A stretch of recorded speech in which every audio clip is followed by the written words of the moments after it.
때이다. 한참 국가에서 경제 성장을 주도했을 무렵 20대 초반에 시집을 가서 딸 둘, 아들 하나, 새아이를 낳아 억척스럽게 살았습니다. 제 남편은 저보다 1살 연하였는데 지 속옷조차 빨 줄 몰랐고 밥 한 끼 차려 먹을 줄 모르는 가부장적인 사람이었죠. 살면서 얼마나 한숨이 나왔는 줄 몰라요. 요새 사람들처럼 여자들을 위해 애처가 공처가처럼 살갑게 대하는 건 기대도 안 해요. 아무리 무뚝뚝하다 한들 결혼 기념일은 고사하고 하다못해 마누라 자식들 생일쯤은 챙겨야 하지 않나요? 그 당시 대다수 남자들이 그랬고 내조하며 남편 받들고 사랑하는 게 여자로서 당연한 거라 생각했습니다만 옆 친구들만 보더라도 여태 얼마나 여자로서 아내로서 인권을 상실하고 살았는지 알겠더라고요. 남편은 딴짓 안 하고 생활비 따박따박 가져다 준다는 것에 자부심이 있었고 어디서 이런 남편을 만나냐며 스스로를 지켜세웠습니다. 한마디 볼멘 소리라도 알려치면 100마디로 다그치니 저는 늘 기가 죽어 살았고 항상 사랑이 고팠지요. 언제 한번 남편이 남긴 약주를 홀짝홀짝 마시고 신세한탄을 하니 남편의 야멸찬 대꾸가 아직까지 귓가에 돕니다. 사랑? 사랑? 아휴, 주책 맞은 사람아. 나이가 몇 갠데 아주 복에 겨워 그냥 행복한 줄을 몰라. 남편 사회생활 잘하고 자식들 건강하게 잘 크는 게 얼마나 큰 복인 줄 몰라? 이래서 사람은 고생을 해봐야 해. 개고생을 해봐야 정신 좀 차리지. 일이 핀잔만 밟기 일쑤였습니다. 아 그래 이번 생은 글렀지. 현실에 만족하며 살자 하며 버텼습니다. 아이 셋만 덜컥 낳은 후 부부로서 전혀 오가는 정이 없었으니 그저 자식 커가는 재미로 살았습니다만 그것들도 다 품 안의 자식이라고 어른이 돼갈수록 점차 저와 거리를 두더라고요. 저는 홀 시어머니를 모시고 살았는데 그분 역시 남편 이상으로 딱딱한 시아버지와의 분위기 속에서 여인네의 삶을 보내신 분이라 제 맘을 누구보다 이해해 주셨습니다. 비록 아들 앞에서는 별소리 안 했지만 뒤에서는 다정하고 따뜻한 말로 저를 위로해 주었는데 시어머니의 말 한마디가 저와 남편의 끈을 이어주었어요. 허나 그렇게 믿고 의지했던 시어머니께서 병들어 눈을 감았을 적에는 제 어지러운 맘을 어찌 달랠 길이 없더라고요. 남편은 군인 말투로 시어머니 장례식에서조차 딱딱하게 이래라 저래라 명령투로 말했고 답도 없는 마초적인 성격은 더욱더 심해지기 시작했습니다. 폼이 안 난다며 차를 팔고 가죽 자켓에 겉멋들인 차림으로 오토바이를 타고 다니는 남편은 언제 한번 새벽 2시쯤에 들어왔는데 그 양반이 그날따라 저녁을 못 먹었다며 졸린 눈을 비벼가며 밥을 차려줬건만 맵기 먹은 갓치은 돌솥밥과 칠첩반상을 안 내놓는다며 난리를 쳤답니다. 하다못해 딸들이 아빠 이 밤중에 무슨 밥이냐며 너무 늦게 드시는 것도 안 좋다고 입바른 말을 한 게 거슬렸는지 작심하고 모든 식구들을 깨워 집합을 시켰네요. 남자는 하늘이라고 몇 번이나 얘기했지. 어디 감히 하늘 같은 서방에게 밥 한 끼를 정성껏 못 내놔? 아들, 너도 예비하는 것보다 배워. 나중에 네 안사람한테 틈 보이지 말고 절대로 집안일엔 손가락 하나 까딱하지 마. 알겠어? 라고 하는데 아들은 굵직한 아버지의 말에 되려 겁이 나 네 알겠다고 맞춰주었습니다. 까탈스런 고약한 성질에 결국 식구들이 져줄 수밖에 없었는데 저도 사람인지라 언제까지 이리 살아야 하나 남은 청춘이 아깝더이다. 자식 새끼들이 하나둘씩 제짝 만나 가정 가지면서 이혼의 카운트다운은 작동했습니다. 막내딸까지 시집을 보낸 후에야 기다리고 별렀던 이혼 서류를 던졌네요. 끝내자 우리. 이제 당신에게 아무 미련 없어. 우리 애들 다 시집장가 보냈으니 그만 제 갈 길 갑시다. 라며 호기롭게 얘기하니 남편은 그것조차 우스웠던지 저를 무시하며 이혼 서류를 찢어버리대요. 이혼? 이혼은 뭐 아무나 하는 줄 알아? 집에서 살림만 한 여편네가 무슨 능력이 있다고 이혼 타령을 해? 딴 집 여자들은 남편들이 더한 짓거리를 해도 군말 없이 참고 살던데 당신은 대체 왜 그런데? 라고 얘기를 하는데 혹여나 싶어 준비한 다른 이혼 서류를 내밀고 성격 차이로 당신이랑 도저히 못 살겠고 집 하나 얻을 돈만 해주면 재산 욕심 안 부리고 순순히 나가겠다고 도장을 찍으라 했습니다. 남편은 그제서야 제 말이 진심임을 알았던지 버럭 화를 내며 온갖 막말을 쏟아붓더라고요. 하며 집 얻을 돈 한 푼도 못 해준다며 능력 있으면 알아서 살라 했습니다. 애들 아빠인 만큼 마지막까지 더럽게 끝내고 싶지 않아 그저 남편에게 이혼만 해달라 했고 끝내는 취한 남편에게 홧김에 이혼 도장을 받아내는데 성공했습니다. 법원에서 나왔을 때 남편은 씩씩거리면서 악담을 쏟아내더라고요. 재산 한 푼 안 갖고 나가는 걸 보니 딴 주머니를 찾던지 아니면 딴 놈이 있는 모양 같네. 내 어디 당신이 얼마나 잘 사는지 지켜볼 거야. 라며 이를 갈고는 저와 마지막 이별을 했습니다. 남편 말 맞다나 당연히 딴 주머니는 진작에 찾죠. 딴 놈까지 있었으면 더 좋으련만 제 주제에 그것까지 능력이 안 되더라고요. 이혼하던 날 저는 10년 묵은 채증이 쑥 내려가며 진정한 자유를 찾은 것 같았어요. 미련 따윈 1도 없었고 친한 친구들을 모아 이혼 잔치까지 신나게 즐겼습니다. 저는 친정 식구들의 도움과 딴 주머니 찬 돈을 모아 쬐끄만 구축 빌라 매매를 하고서 소일거리로 먹고 살았습니다. 남편 눈치 보며 돈 쓰다가 제 능력으로 돈 벌어 마음껏 쓰니 그렇게 마음이 편하더라고요. 그런데 3년차까진 참 좋았는데 그 이후부터 다시 외로움이란 놈이 찾아왔어요. 나이가 들어서 그런지 몸도 예전 같지 않고 병원에 들락달락하는 날이 많으니 새삼 징글징글했던 남편의 안부가 궁금하기도 하더라고요. 그러다가 곧 미쳤지 싶어 오락가락했습니다. 원무과에서 수납을 마친 동생이 잘 도와주다가 그날따라 뭐가 뒤틀렸는지 제게 생채기를 내대요. 언니, 다음부터 보호자로 자식도로 오라고 해. 나도 할 일이라는 게 있고 가정이 있는데 언니까지 신경 쓰려니까 힘에 부친다. 아휴, 언제는 힘든 일 있으면 연락하라 했으면서 형제도 정남이가 떨어졌습니다. 남편 없는 것도 서러워 그 이후로 안 아파야지 맘먹고 건강 챙길 겸 온갖 영양식품이나 몸에 좋다는 건 앞서 챙겨 먹었습니다. 그러던 어느 날 저희 집 빌라가 있는 자리에 재개발이 된다는 소식이 들려왔어요. 이 때문에 주민회의에 참석했는데 옆집 사는 이웃 제 또래 여자들로부터 간만에 수다를 떨다 귀가 번뜩이는 얘기를 들었네요. 요 앞 새로 생긴 댄스 학원이 생겼는데 물이 아주 끝내준대. 운동도 되고 다이어트도 할 겸 그곳에 한번 등록해보면 어때? 같이 가면 할인도 해준다던데. 우리 춤바람이나 맞아볼까? 은근히 제 퉁퉁한 몸을 보며 깎아내리는 옆집 여자가 얄미웠지만 여자로서 자신감도 찾고 생활에 활력을 불어넣고자 못 이기는 적 따라가게 되었지요. 그곳에서는 댄스 강사와 함께 지루박, 탱고, 차차, 스윙, 블루스 등 여러 가지 남자 파트너와 짝을 이뤄 춤을 추는 것이었는데 정부 방침에 따라 나름 거리두기를 하면서 하나같이 회원들이 마스크를 쓰고 있더라고요. 다들 뻘뻘 땀을 흘리며 춤에 열중하고 있었고 숙달된 사람들은 멋지구리하게 빙그르르 돌면서 환상의 호흡을 맞추어 춤사위를 벌이기도 했네요. 화려한 몸동작에 정신이 팔리자 원장이라는 사람이 먼저 말을 붙이더라고요. 처음이 어렵지 하시다 보면 춤을 즐기실 수 있을 거예요. 운동도 되고 기분 전환도 되고 친목 형성도 잘 되어 회원들끼리 가까운 데로 마실도 가고 하는데 여사님도 같이 참석해보세요. 라고 하며 제게 회원 등록 명부를 건네주는데 뭐에 홀렸는지 저는 분위기 전환을 위해 등록을 해버리고 말았습니다. 첫 수업에는 편한 추리닝을 입고 가는데 다들 하나같이 쫙 빼입고 화려한 조명 밑에 반짝반짝하니 서있는데 아차 싶었습니다. 창피한 나머지 그냥 다음에 복장 준비하고 오겠단 말을 하며 집으로 돌아가려고 했는데 어느 남자가 절 붙잡더군요. 괜찮아요. 처음은 다 그런 거니까 너무 창피해하지 말아요. 라고 좋은 말을 해주었는데 근데 목소리가 참 많이 낯이 익었어요. 굵직하고 또렷한 목소리.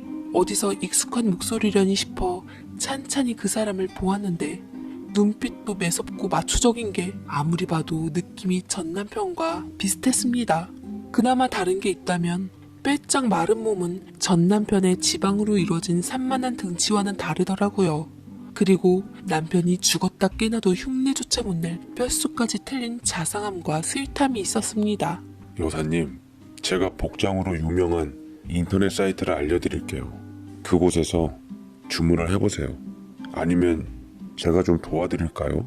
아유, 괜찮아요. 신경 써줘서 고맙지만 그냥 가까운 시장 가서 살게요. 라고 호의를 거절하며 저는 근처 시장 가서 대강 비슷한 걸로다가 구매를 했는데 학원을 가보니 싸구려를 입어서 그런가 또 저만 동동 뜨더라고요. 선생님의 동작에 맞게 스텝도 밟아보고 필요한 움직임을 했습니다만 몸이 굳은 건지 머리가 굳은 건지 계속 이리저리 헤매는데 몇몇 사람들은 이런 저를 보고 웃기까지 했습니다. 얼굴이 얼얼해져 도저히 못 따라가겠다 싶어 눈치껏 나가려 하는데 이번에도 그때 그 남자가 저를 붙잡았습니다. 제가 가르쳐 드릴게요. 한 발자국씩 이렇게 천천히 스텝을 밟아보세요. 자, 하나, 둘, 하나, 둘. 그렇죠. 자신감을 갖고 다시 한번 하나, 둘. 라고 천천히 일러주는데 선생님께서 가르쳐 주시는 것보다 같은 배우는 사람이 알려주니 더 쉽고 따라할 만하더라고요. 그 뒤로도 몸치인 저는 종종 그 사람의 도움을 받았고 점차 춤이라는 것에 대해 흥미를 붙이기 시작했습니다. 잘하진 못하지만 스텝을 한번 익히니 계속 생각이 나더라고요. 틈만 나면 몸을 흔들고 흥얼흥얼거리니 인생이 재밌어지기 시작했습니다. 파트너, 특히나 그 사람과 같이 춤을 췄을 때는 황홀하고 벅찬 감정에 짜릿하기까지 했어요. 춤바람에 단단히 휘말린 저는 그 사람에게 살해라도 하고 싶었네요. 늘 매번 신세만 지고 고마워서 그런데 혹시 시간 괜찮으심 식사라도 같이 하시겠어요? 라고 조심스럽게 얘기를 하니 그 남자는 머뭇거리다 오늘 저녁에는 시간이 안 된다며 튕긴 뒤 다음번엔 자기 시간 될 때 다시 얘기하자고 했습니다. 시간이 안 될 수도 있는데 거절당하니 허탈하기도 하고 민망하기도 했습니다. 그런데 같이 스텝을 밟다가 다른 수강생이 저와 그 남자를 흘겨보며 슬쩍 말을 흘렸어요. 둘이 대체 뭔 관계요? 김 사장님이 유독 신경을 많이 써주는 것 같아서 묻는 거예요. 아무 관계 아니에요. 제가 답답해 보여서 그런지 옆에서 설명을 잘해주시더라고요. 그렇구나. 김 사장님 참 부드럽고 좋은 남자죠? 젠틀하니 인기 많으셔서 눈독 들이는 사람도 많아요. 나도 우리 남편만 같이 등록 안 했어도 다가갈 기회를 만드는 건데 아쉽다 아쉬워 라며 농담 삼아 얘기를 하는데 순간 나도 모르게 그 남자가 나한테만 친절한 게 아니었구나라는 실망감이 들었습니다. 아무리 봐도 바람둥이 같았어요. 모든 여자들에게 살갑고 좋은 사람이면 카사노바가 맞는 거잖아요. 평생 남자 하나밖에 모르고 살아온 게 억울했지만 바람둥이에게 휘둘리고 싶진 않았습니다. 허나 누구나에게 너그러운 마음씨를 보여주는 그 사람을 향해 눈이 쫓고 있었고 그러다가 눈이 마주쳐 민망한 상황이 오기도 했습니다. 두근거리고 떨리는 이 감정은 제가 바랬던 새로운 사랑이 찾아온 게 분명했어요. 매일매일 상사병에 걸린 맘처럼 어수선해진 집안을 치우고 잠이 막 들라쳤을 때 그때 생각지도 못한 연락을 받게 되었습니다. 네, 전화의 주인공은 다름 아닌 그 남자였어요. 출출하던 찰나 사주신다던 저녁 생각이 나서요. 혹시 지금 밥 사주실 수 있어요? 밤늦게 저를 불러놓고 밥을 사달라니 흑심이 턱 보이는 게 나갈까 말까 망설였지만 저도 모르게 잔뜩 들떠있더라고요. 내 마음 나도 몰라. 어차피 혼자의 몸 거리낄 게 뭐 있나 싶어 나갔더랬죠. 남자는 여전히 마스크를 쓴 채 나타났고 반갑게 절 맞았습니다. 저 맛있는 거 먹어도 되죠? 단골집이 있는데 거기가 아주 끝내줘요. 라며 차에 타라고 손수 문까지 열어주었고 설레는 마음과는 달리 남자는 24시 하는 국수집에 저를 데리고 가는데 근데 이곳은 전 남편과 제가 단골로 자주 왔던 국수집이었습니다. 주인 아줌마 편찮으셔서 지금은 딸이 2대째 운영한다는데 하도 간만에 와서 낯선 와중에도 반가웠네요. 저도 여기 알아요. 근데 실은 이혼한 전 남편이랑 자주 왔던 국수집인데 오랜만에 오니 좋네요. 왜요? 전 남편 생각이라도 나요? 그 남자는 학원에서와 달리 능글스럽게 받아쳤는데 숨길 줄 몰랐던 저는 대답 대신 따뜻한 물만 들이켰네요. 곧 주문한 비빔국수 2그릇이 나왔고 드디어 마스크를 벗는 그 남자의 얼굴을 보겠구나 기대하고 있는데 마스크를 딱 벗는 순간 저는 두 눈을 의심할 수밖에 없었습니다. 얼굴이 삐쩍 야위긴 했지만 단번에 알아볼 수 있었죠. 당신이었어? 세상에 맙소사. 저와 썸인 듯 썸 아닌 썸을 탔던 그 남자는 바로 제 전 남편이 아니겠습니까? 귀신이라도 본 모양새로 손발이 후들거리는 제게 남편은 미소를 띄우기만 했습니다. 그동안 잘 지냈어? 우리 5년 만이지? 너무 놀라서 차마 말을 이을 수가 없겠더라고요. 어쩐지 목소리랑 눈빛이 딱 전 남편 모양새였는데 행동이나 말주변 같은 게 완전히 딴 사람 같아서 전 남편인 줄 가히 생각지도 못했습니다. 그 산만한 등치는 어딜 가고 가냘프게 나타났냐고 물었더니 남편은 씁쓸하게 웃었습니다. 당신이랑 이혼하고 참 허전하게 살았어. 몇 년 동안 외로움을 술로 달래다 보니 그래서 그런가 돌연 대장암 3기라는데 당신한테 생전 그렇게 살았더니 벌 받아서 꽃이다라는 소리 듣고 싶지 않아서 당신에게 말하지 말라고 애들에게 일러줬어. 항암치료 받다가 천국과 지옥을 오갔는데 계속 당신 생각만 나는 거야. 죽음이 가까우니까 내가 당신에게 못했던 것만 생각나고 미안하고 그래서 내가 다시 삶을 마주한다면 남은 인생은 당신을 찾아가서 다시 살고자 다짐했어. 당신이 그토록 원했던 좋은 남편으로 해달라는 거 다 해주고 싶었어. 항암 치료가 뇌까지 바꿔놓은 건지 제 눈앞에 있었던 남자는 전 남편이었지만 결코 전 남편이 아니었습니다. 생사가 오가는 항암 치료를 받았다면서 입안에 버터를 바른 건지 느끼한 멘트가 술술술 흘러나오는데 참 허한 웃음이 나오더라고요. 사람 참 오래 살고 볼 일이에요. 남편은 절 다시 만나기 위해서 저희 집 근처로 이사 왔다는데 작은 동네라 절 몇 번 마주치면서도 차마 제게 말을 못 붙였다더라고요. 댄스학원은 본인이 먼저 그저 운동을 재밌게 하고 싶어서 등록했다던데 마침 우연인지 운명인지 제가 따라서 등록을 해 본인도 깜짝 놀랐다고 했습니다. 이게 참 묘한 게 이 남자가 정말로 운동을 목적에 두고 학원을 등록한 건지 만약 제가 그곳에 안 들렸다면 엄한 여편네랑 눈이 맞을지도 몰랐다는 생각이 들자 번뜩 성질을 돋아 삐딱선을 타기도 했지만 그것마저 남편은 받아주었습니다. 다시 만나서 진심으로 좋다 정수가. 사랑꾼이 된 전 남편은 보면 볼수록 신기했어요. 맨날 수틀리면 야, 너, 여편네, 좋으면 당신 했던 호칭이 아닌 제 이름으로 불리니 비로소 인정받는 것 같았습니다. 남편과 부부 시절 추억이 담긴 비빔국수를 후루룩 먹으며 우리는 살아온 세월에 대한 얘기를 나눴어요. 저 역시 한동안 당신에게서 벗어나 편한 인생을 살았다고 생각했지만 결국은 깊은 외로움만 남았다고요. 당신이 가끔 생각이 났고 안부가 궁금하기도 했다 솔직히 털어놓았어요. 그랬군. 미안하네. 다 내 잘못이야. 내가 당신과 있었을 때 진작 이랬어야 했는데 많이 힘들었지? 남편은 생전 남의 얘기는 들을 줄도 모르던 사람이었는데 그러다 남편은 제 손에 자신의 손을 맞대었습니다. 정수가, 우리 남녀로서 진하게 연애 한번 해볼래? 그 말 한마디에 저는 보통 사람에서 여자가 된 느낌이었습니다. 이런 모습의 남편이라면 너무나 좋았어요. 기뻤습니다. 게다가 다른 사람도 아니고 내 새끼들의 아빠인데 산 세월이 몇 년이고 그간 미운정 고운정 쌓인 게 얼만데 다만 순순히 받아들이기에는 제가 당한 세월이 억울해서 고개를 절레절레 젓고는 딱지를 놨지요. 당신이랑 살면서 내가 얼마나 고생을 했는데 당신이랑 또 뭘 해? 안 해. 당신인 줄 몰랐을 땐 좋았는데 당신 본성을 하니까 내가 싫어. 아니 합치자는 게 아니라 연애하자고. 부부 말고 외로운 두 늙은이 연인 사이 하자고. 아이 참 이거 진짜 왜 이래. 내가 알던 김사필 어디 갔어. 5년 만에 나타나서 왜 사람 맘을 들쑤시고 난리야. 몰라 난.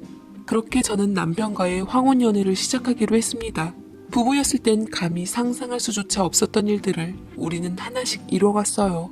같이 자전거도 탔고 바다뷰 보이는 호텔 잡아 여행도 가고 같이 셀카도 찍어 올리고 나중에는 살림까지 합쳤습니다. 같이 살면서 행여나 옛 모습이 나오면 어쩌지 싶었지만 내 전 남편은 저를 위해서 밥을 차려줬고 설거지를 했으며 집안일을 도왔습니다. 내가 그토록 바랬던 남편의 모습을 아이러니하게도 이혼한 전 남편이 이루어주고 있더라고요. 자식들도 저희의 모습에 깜짝 놀랐지만 응원해주며 더 자주 저희를 찾아보았습니다. 우리는 황혼 이혼 후 악연인 줄만 알았던 인연을 연인으로서 다시 맺고 마음껏 사랑하며 살아가고 있네요. 수십 년을 가족으로 살았으니 나머지 삶은 달라진 이 사람과 연인으로서 함께하는 것도 행복합니다. 돌이켜보면 저도 남편에게 겉으로 맞춰주는 흉내는 냈지만 뒤로는 미워하고 욕하고 자식들에게 분풀이도 하고 그래서 더 미안하고 남은 삶 동안 반성하며 더 잘해주려고 해요. 비록 저희가 법적으로 가족으로서 함께하진 않지만 부부였고 앞으로 부부일 우리들은 돌고 돌아 인생의 소중한 것이 무엇인지 찾았습니다. 제 사연을 듣는 여러분들에게도 저의 사랑 바이러스를 전해드리며 행복하시길 바라겠습니다. 제 사연 읽어주셔서 감사드립니다. 오늘도 찾아주셔서 감사드리고 바로 사연 읽어보도록 하겠습니다. 안녕하세요. 저는 40대 남자입니다. 저는 부모님과 함께 고인이 된 사람의 편안한 안식을 위해 뒤를 봐주고 있는 사람입니다. 장의사 노릇을 하고 있지요. 요새는 의료시설의 발달로 평균 수면 연장으로 인해 힘들겠다 한 사람들도 있었지만 세상이 험악해지고 사고사나 병사하는 사람들도 많아 아이러니하게도 장래 여분 호황이었습니다. 부모님께서도 저도 물론 먹고 살기 위해서는 저 세상으로 떠나는 사람이 많아야 하겠지만 아이러니하게도 부모님과 저는 일이 들어올 때마다 무거운 마음을 감출 수가 없었죠. 다만 처음부터 제가 장의사라는 직업을 가졌던 것은 아니었어요. 저는 4년제 대학도 나왔고 탄탄한 중견기업 회사 직원으로 근무한 적도 있었습니다. 부모님께서는 업으로 삼고 계셔서 아들 자식인 제게 장례 사업을 물려주고 싶어 하셨지만 어쩐지 마음이 내키지 않아 평범한 직장인으로 살고자 했죠. 하지만 제 아내와 세상 빛도 못 본 뱃속 아들이 불운한 사고로 숨이 멎으면서 제 운명이 바뀌고 말았습니다. 곁에서 아내가 떠나가고 있는 것을 지켜보기만 했던 방관자가 된 게 슬프고 괴로워서 직접 제 손으로 사랑하는 사람들의 곁을 끝까지 지켜주고자 부모님이 하고 계신 장례업을 같이 하게 되었네요. 어머니는 아내의 죽음을 놓지 못했던 제게 깊은 한숨을 쉬셨습니다. 그 정도 슬퍼했으면 부군으로서 도리는 다 했다. 네 알 사람 힘들지 않게 고이 보내줘라. 네가 괴로우면 가는 사람도 편안하게 못 가는 법이다. 그래도 혼자 가는 것이 아니라 생때 같은 자식과 함께함이니 안타깝고 억장이 무너질지언정 외롭지 않을 길이라 여기며 놓거라. 어차피 너 또한 뒤를 따를 텐데 인간의 남은 세월이 길어봤자 또 얼마나 길겠니. 놓아야만 너도 편하고 네 알 사람이랑 아이까지 다 맘이 나아질 게다. 다 머릿속으로는 이해하고 뼈저릴 정도로 다 아는 사실인데 어떻게 이 가슴 많은 울음이 그치질 않는지 모르겠습니다. 아내가 눈을 감은 채 함께하게 될 것들을 제가 골라주었고 피눈물을 삼키려 해도 자꾸 올라오는 울음에 아내의 묘 앞에서 하염없이 터뜨리고 말았죠. 천년만년 갈 것 같았던 울음이었는데 저도 제 슬픔에 지쳐갔는지 본능적으로 감정을 추스르게 되더라고요. 허나 먹먹한 마음마저 어쩔 수는 없었습니다. 일부러 집 근처에 아내를 둔 저는 틈나는 대로 아내의 묘를 찾아갔고 아내와의 추억을 돌이키며 행복한 기억에 또다시 울고 웃는 순간을 반복했어요. 손에는 아내가 우겨서 찍었던 만삭에 함께했던 가족사진이 제 손에 있었죠. 아내에게 그 사진이라도 남겨줌에 얼마나 감사했는지 모릅니다. 그게 무려 3년이나 계속되었어요. 어쩌다 보니 부인의 3년상을 치룬 것이었죠. 그날도 저는 습관처럼 아침에 아내를 찾아가기 위해 일찍 그곳에 발길을 향했습니다. 그런데 산 부근에 있는 쪽이라 그런지 가끔 도인이나 스님 같은 도 닦는 사람들이 마음의 수련을 하기 위해 종종 찾곤 했습니다. 그날은 단정한 하얀 소복 차림에 화장기 없는 여자가 근처를 배회함을 보았어요. 신경 쓰지 않은 채 아내가 좋아했던 카라꽃을 가져와 묘 앞에 가지런히 놓으며 이런저런 사는 얘기를 하기 시작했죠. 아내와 얘기가 끝나고서 저는 내려갈 준비를 했고 그맘때쯤에 소복 입은 여자도 같이 내려오는 게 보이더라고요. 차 안으로 들어와 시동을 걸고 있는데 그런데 계속 제 근처를 서성였던 그 여자가 갑자기 제게 말을 걸었습니다. 미안한데 내려가는 김에 나도 같이 태워주면 안 되겠어요? 정신력이 자꾸 흐트러지는 게 힘이 들어서요. 내 사례는 꼭 할 테니 요미 택시 탈 수 있는 데까지만이라도 저 좀 태워주세요. 라고 말을 하는데 저는 어차피 내려가는 길이고 그닥 상관없기도 해서 알겠다고 탓이라고 손수 차문까지 열어주었습니다. 그 여자는 조수석에 탔는데 몸에서 진한 향내음 같은 게 배어있더라고요. 이처럼 사람 몸에 배어있는 향기는 쉽게 없앨 수 있는 게 아니었습니다. 생각보다 내려가는 길이 길어서 어색한 공기가 감돌았고 저는 라디오라도 틀으려고 했더니 이상하게 그날따라 주파수가 잘 안 맞았는지 지지직거리며 소음만 새어나오더라고요.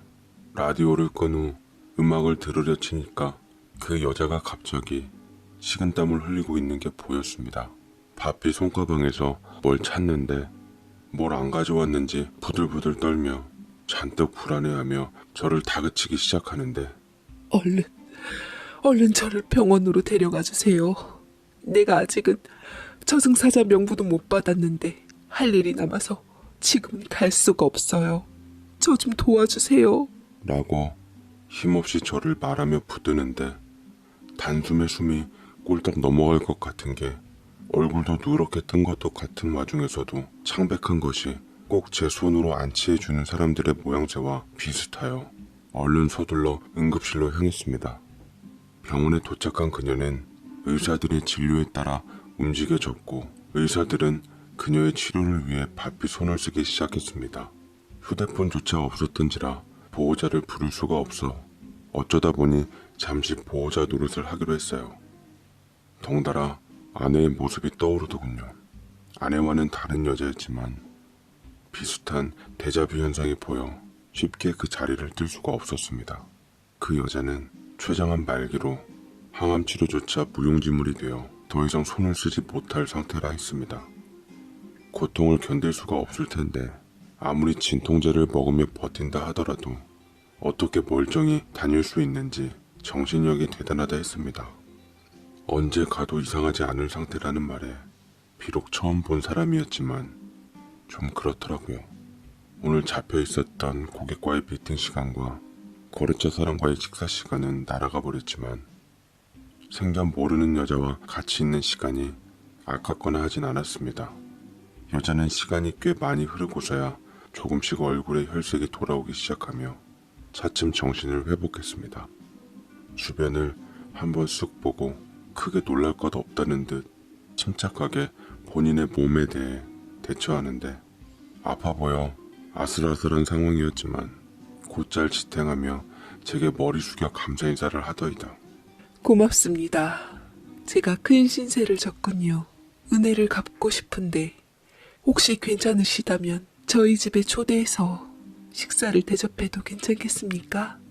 라고 말하는데 저는 한석구 사양하며 됐다고 괜찮다고 했지만 그 여자 눈을 똑바로 보자 정말 뭐에 홀린 듯 저도 모르게 알겠다고 대답한 후 순순히 그녀의 뒤를 따르게 되었습니다. 그녀의 집 앞에 차를 세워 내리니 어떤 신녀라는 간판이 있는 걸로 보아 무당인가 싶었습니다. 안에 들어가자 제 짐작은 확고해졌죠. 법당 안이 잘 정돈되어 있었고 그녀는 기도를 올린 후 부엌에서 제게 식사를 차려주기 시작했습니다. 그녀에게 맡았던 향내음을 집안에서도 맡을 수 있었어요. 몽롱해지며 어지러웠던 저는 내린 식사를 못하겠다며 화장실에 가서 헛구역질을 했고 그녀는 우습게도 제게 이부자리를 마련해주며 이곳에서 쉬라더군요. 마치 뭔가 예언이라도 하듯 이부자리마저 미리 정갈하게 맞춰져 있었습니다. 섬뜩하기도 하고 뭔가 일이 잘못되었다 싶은 저는 그곳을 빠져나가기 위해 행동을 조치했는데 다시 한번 그녀가 절 붙잡았습니다. 오늘 밤 저희 집에서 머물고 가셔도 됩니다. 저는 당신이 누군지 잘 알고 있어요. 라고 하는데 처음 만난 이 여자가 대체 나에 대해서 뭘 어떻게 알고 있다는 건지 소름이 돋기 시작했어요. 여자는 아프다는 게 믿겨지지 않을 만큼 억센 손힘으로 저를 못 가게 단단하게 붙드는데 그러면서 침착히 얘기를 이어나가기 시작하더군요. 사실 나는 오늘 죽을 운명이에요. 곧 사신이 제 이름을 작성하러 명부를 들고 올 것입니다. 그렇지만 장례업을 하고 있는 당신이 곁에 있으면 그 기운으로 인해 내가 죽어 당신이 온 줄 알고 사신이 착각해 돌아서 갈 거예요. 그러니 오늘 밤만 저희 집에 있어 주셨으면 좋겠습니다. 라며 애원하듯 말하는데 그 여자의 짙은 검은 눈동자를 보자니 그것 또한 거절할 수가 없었습니다. 의사도 언제 가도 이상하지 않을 그녀의 몸이라는 말이 걸렸기 때문이기도 했어요. 죽은 사람을 안치하는 일을 하다 보니 살아생전 죽음 문턱에 다다른 사람들도 자주 보고는 했습니다만 정작 죽음의 문턱에 온 사람과 여러 가지 일을 맞닿고 보니 참 야릇하고 생소하게 느껴졌습니다. 어쩌다 보니 그 여자에게 술상을 받고 이야기를 나눠 나갔어요. 그 여자는 제게 처음으로 슬쩍 미소를 짓고는 저에 대해 이미 알고 있노라 밝혀서 좀 놀라기도 했습니다. 당신 아내를 장례식 때 봤어요. 참 단아하고 미인이시더라고요. 모든 게 이해될 만큼. 젊을 적 아이를 품은 채 가버려서 한이 많이 서렸을 만도 할 텐데 당신이 정성껏 지켰는지 아니면 다른 이유가 있는지 딱히 그런 기운이 느껴지진 않더라고요. 저는 사실 신내림 받은 무당이지만 귀신을 보지는 못해요. 그저 느끼기만 할 뿐이죠. 남겨진 자 곁에 무엇이 있는지, 떠난 자가 어떤 감정을 품어 미련을 두고 성불하지 못하는 건지 그 정도만 알 뿐이에요. 나 역시 그날이 멀지 않음을 알기에 당신과 함께 꼭 이렇게 만나 얘기를 나누고 싶었습니다. 한마디로 장례식 상담을 하고 싶단 말씀이시군요. 제가 무미건조하게 툭 던지자 무당은 진지한 표정을 짓다가 저도 모르게 쿡 웃음을 터뜨리고 말았습니다.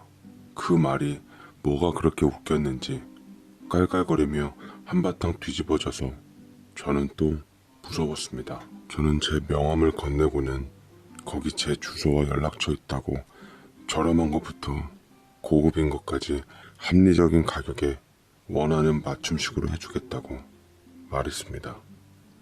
여자는 웃음을 멈추고 시원하게 막걸리 한 사발 들이킨 후 숨을 고르게 하더군요.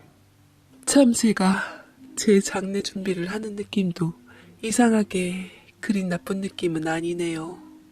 제게도 사실 가족이 있어요. 남편도 있고 귀여운 딸도 있고 저는 평범한 가정주부였습니다. 그런데 어느 날 거짓말처럼 무서운 꿈을 꾼 후 제가 아프기 시작했어요. 병원을 찾아가서 검사했는데도 원인을 못 찾더라고요. 그러던 찰나 시어머니께서 용한 무당을 알고 있다고 해 저를 데리고 가셨는데 그곳에서 무당이 제가 선택되었다는 증표를 받았답니다. 제가 나으려면 무당이 되어야 한다는데 남편은 그걸 이용해서 저를 정신병원에 보내버렸어요. 알고 보니 내연녀가 있어서 절 몰아간 거였더라고요. 제 신병은 남편한테 좋은 먹잇감이었어요. 시부모님께서 절 빼내주셨지만 남편처럼 무당 며느리는 못 본다며 이혼을 종용하셨네요. 제가 무당이 안 되면 제 아이한테 그 병이 넘어갈 수 있단 말에 눈 딱 감고 무당이 되었습니다. 너무 분해서 이혼은 지금껏 안 해줬어요. 아이는 제가 창피했는지 저를 외면하고 아빠랑 같이 살겠다고 했죠. 그래서 애를 못 본 지 몇 년이 흘렀는데 이 모든 게 다 그 내연녀 때문이라는 생각이 들더라고요. 무당이 한부모 작심하고 미워하니 내연녀가 견디질 못하고 죽었고 그 대가로 저 역시 이런 몹쓸 병에 걸렸습니다. 죽음을 앞두고 있으니 이상하게 무척이나 사람이랑 가족이 그립네요. 제일 아른거리는 건 바로 내 딸이에요. 지금쯤 많이 컸을 텐데. 하며 여자는 눈을 감고서 막걸리를 또 한 사발로 들이켰고 후에도 딸에 관한 이야기들을 많이 늘어놓았어요. 술이 들어가니 점차 말이 많아지면서 횡설수설 되어 버리더라고요. 딸에 관한 추억들과 관련된 얘기를 중심적으로 풀다가 다른 본인만의 이야기를 주저리 하기도 했습니다.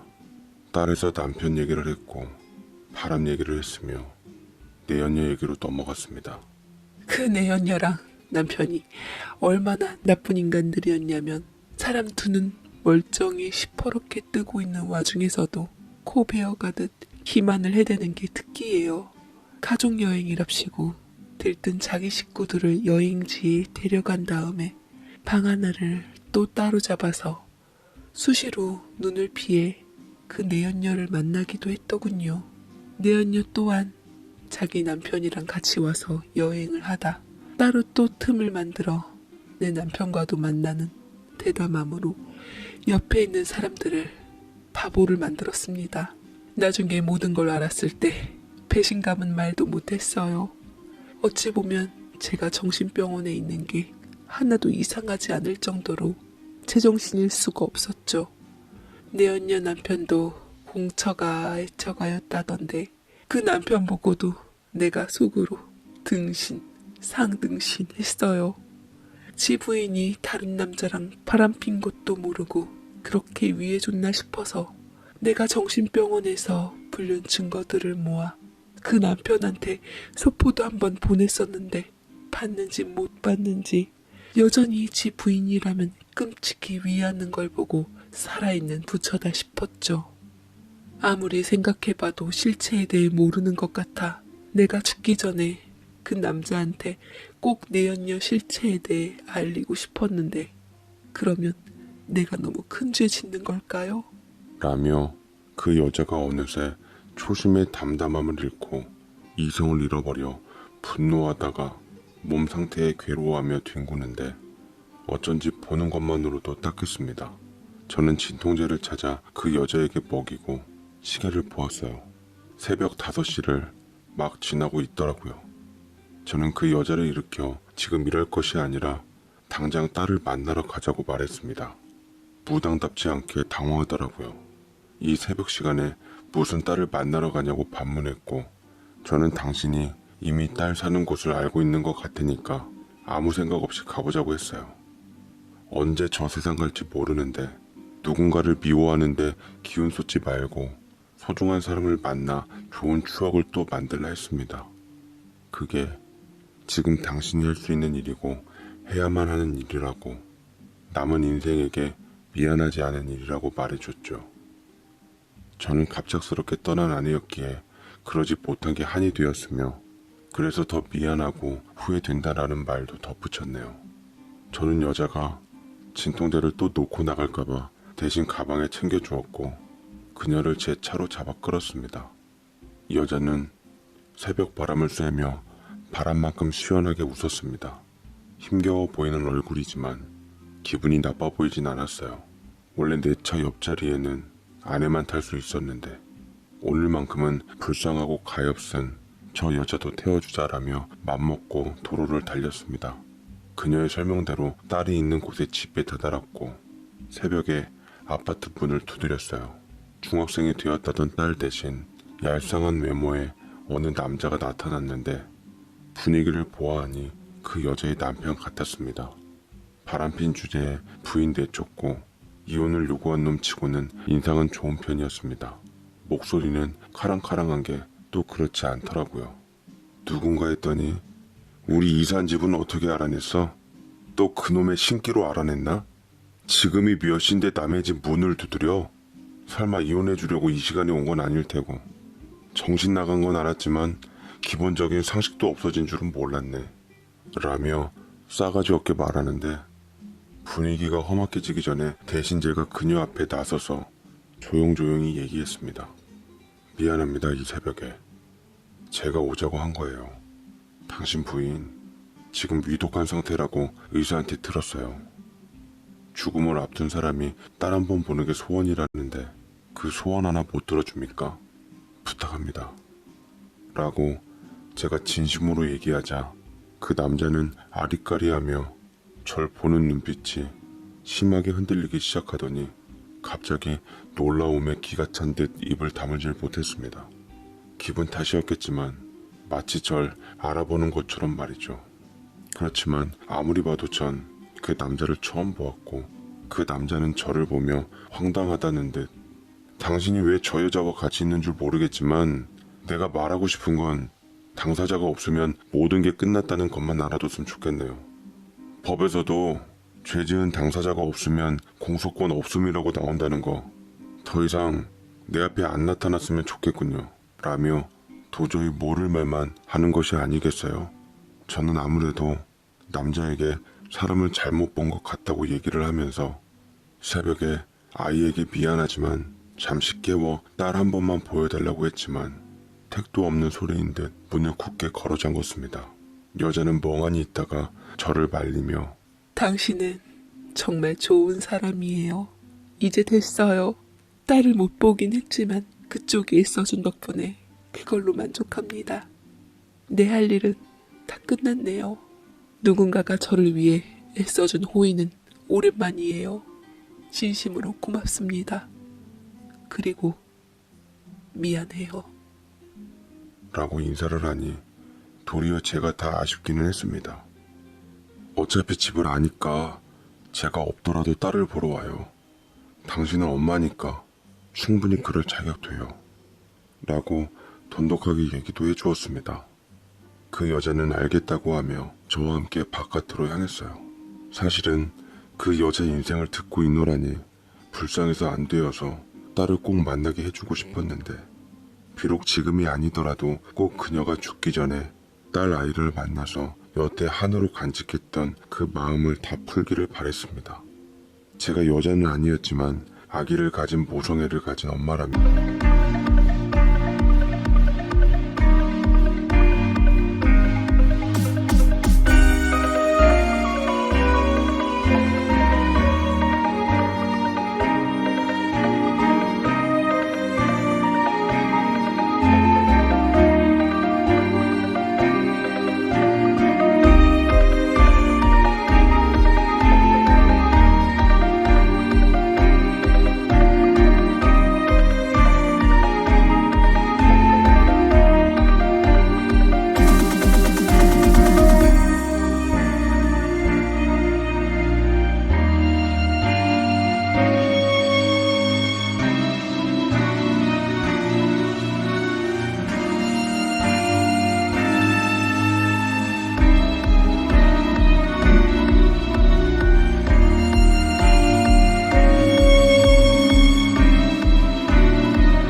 직접 자식을 품고 낳으니 그 심정 이해할 수 있을 것만 같았어요. 어쩌면 아내처럼 갑작스러운 사고로 세상을 떠난 사람보다 차츰 죽음이 들어오지는 것을 몸으로 느끼며 세상의 끝을 맞는 사람이 더 가혹할 수도 있겠다 싶었습니다. 저는 그녀를 집으로 데려다 주었고 때가 되면 다시 보자라고 했어요. 그녀는 마지막으로 제게 한 번만 친구로서 안아줄 수 있겠냐더군요. 저는 어색한 나머지 대신 악수를 해주었습니다. 그녀는 당신답다며 관이며 뭐며 제 아내를 보낼 때 썼던 것과 다 똑같은 것으로 해달라는 부탁을 했죠. 제 통장에 자신의 장례식을 위한 돈이 입금이 되었고 저는 서글프지만 일찌감치 준비를 해놓기로 했습니다. 머지않아 그녀의 친동생이라는 여자가 제게 연락을 해왔어요. 그녀의 죽음 소식을 듣고 애통해하며 준비한 대로 좋은 곳으로 가길 바라는 마음으로 정성껏 장을 치러주었습니다. 제 아내와 멀리 떨어지지 않은 곳에 붙였던 그녀를 보내며 함께한 마지막 밤의 인연을 기약하기로 했습니다. 남편과 딸이 장례식에 참석했는데 뻗대고 공격적이었던 사람이 가는 사람 앞에선 숙연해지더라고요. 중학생 딸은 그녀를 쏙 빼닮은 얼굴로 키가 큰 편이었습니다. 살아생전 딸을 보고 떠나길 바랬는데 거기에 관해 잘은 모르겠지만 그래도 장례식에 딸이 왔으니 다행이다 싶었어요. 그렇게 돌아섰는데 이상하게 유난히 부모님의 얼굴이 잿빛이 된 채 심각해 보였습니다. 저한테는 아니라고 신경 쓰지 말라고 했지만 영 컨디션이 안 좋아 보이는 게 걱정이 되었어요. 아무래도 수상한 감에 저 몰래 두 분이서 수근거리는 게 거슬려 무슨 말인지 궁금해 찰나의 순간을 잡아 엿듣게 되었는데 저는 부모님의 대화를 듣고 그야말로 심장이 멎어버릴 뻔했습니다. 저 남자 보니까 딱 생각이 나는구먼. 그때 아들 앞으로 온 소포 속에 있던 남자 맞지? 맞아요. 며느리랑 딱 붙어서 같이 있었던 그 남자가 틀림없어요. 정말 몹쓸 기억력이에요. 몇 년이나 훌쩍 지났는데도 도무지 잊혀지질 않대요. 한 번 봤는데 그 사람이다 싶었죠. 저 남자 부인이 무당이라던데 그 여자는 어떻게 우리 아들은 알아갖고 장례 준비를 한 건지. 남편이고 부인이고 아주 저 집안 사람들 징글징글하네요. 저 녀석은 아무것도 모르고 지 부인밖에 모르고 떠난 지 3년이나 됐는데도 도무지 다른 여자를 만날 생각조차 안 하니 속이 문드러지지. 얼른 다 털고 새살림 꾸리며 그런 천벌받은 것은 기억에서 지워버려야 하는데 그 소포가 감쪽같이 사라져버리는 바람에 증거가 없어 말 못하고 끙끙 앓기만 한 시간을 생각하면 아주 피가 거꾸로 솟아. 됐어요. 그래서 벌 받았잖아요. 시간이 더 많이 지나면 언젠간 있겠죠. 잊혀지겠죠. 아들이 기만당했지만 적어도 배신감이라는 상처는 안 받았으니 부모로서 그걸로 만족하며 지켜봐요. 라고 두 분이 허탈한 대화를 이어나가시는데 저는 숨이 막힐 것 같은 심정에 행여 비명이 나올까 싶어 손으로 입을 틀어막고 자리를 피해 가쁜 숨을 몰아쉬었습니다. 네, 제 아내는 어느 남자의 상간녀였고 제가 만났던 무당은 어느 남자의 부인이었습니다. 새벽에 제가 찾아갔던 그 남자는 바로 아내의 상간남이었던 거고요. 상간남에 당사자가 없으면 모든 게 끝났다는 것만 알아뒀으면 좋겠네요. 라는 말이 바로 제가 누군 줄 알고 했던 말이었습니다. 무당도 일찍이 저를 알아서 아내의 불륜 증거들을 모아 소포로 보낸 거였는데 그걸 하필 부모님이 먼저 봤던 거고 이를 알아챈 당시 살아있었던 아내가 소포를 빼돌리는 바람에 저는 이 사건에서 모두에게 철저히 기만당하고 아무것도 모르는 등신으로 남았던 겁니다. 모든 게 다 끝났지만 저는 이것이 시작일 게 분명했어요. 무당이 제게 장례 준비만 부탁하지 않았더라도 나는 그렇게 아내를 잊고 살았을 텐데, 차라리 몰랐으면 좋았을 내 아내의 파렴치한 불륜에 탓할 사람은 오직 상간남밖에 없었습니다. 눈이 뒤집힌 저는 무당의 장례식장에 참여한 상간남을 후드려 팼고, 상간남 공소시효가 지난 탓에 법적으로 아무것도 할 수 없어 그 이상으로 되갚아 주려 했지만 아무리 해도 제 맘을 위로해 줄 수는 없었습니다. 아내의 무덤에 침을 뱉고서 통곡을 해대어도 억울함이 가시질 않더군요. 당신은 정말 좋은 사람이에요. 진심으로 고맙습니다. 그리고 미안해요. 라는 그 무당의 마지막 음성이 계속 떠오르네요. 저는 사랑하는 아내를 잃은 지옥을 맛보고 또 3년 후 아내의 불륜에 대한 지옥을 맛보게 되었습니다. 당사자가 없으면 끝난다고요? 아니요. 당사자가 없으니 저는 더 빛을 노릇입니다. 원망이라도 하면 나을 텐데, 당사자한테 무슨 변명이라도 말이라도 들으면 나을 텐데.